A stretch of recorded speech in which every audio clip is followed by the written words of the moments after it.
Watch how I make a simple succulent arrangement using this darling little egg cup. So I simply have an egg cup, and I've cut a tiny piece of foam to size to fit inside of my egg cup. To make sure that it stays in place, I have added just a small amount of hot glue. And I'm going to press the foam inside. Now I have 3 little succulents. These are tiny little mini succulents. Look how cute those are.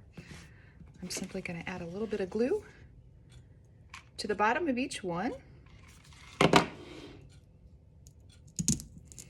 Place it in the cup.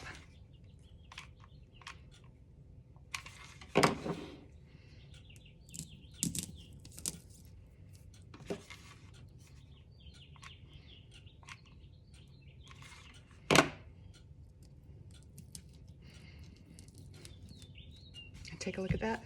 Is that not cute? Tiny succulent arrangements that you too can make. Look at how darling those are.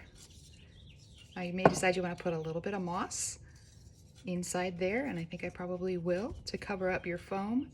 But look at those. Aren't they a darling? Let me know what you think.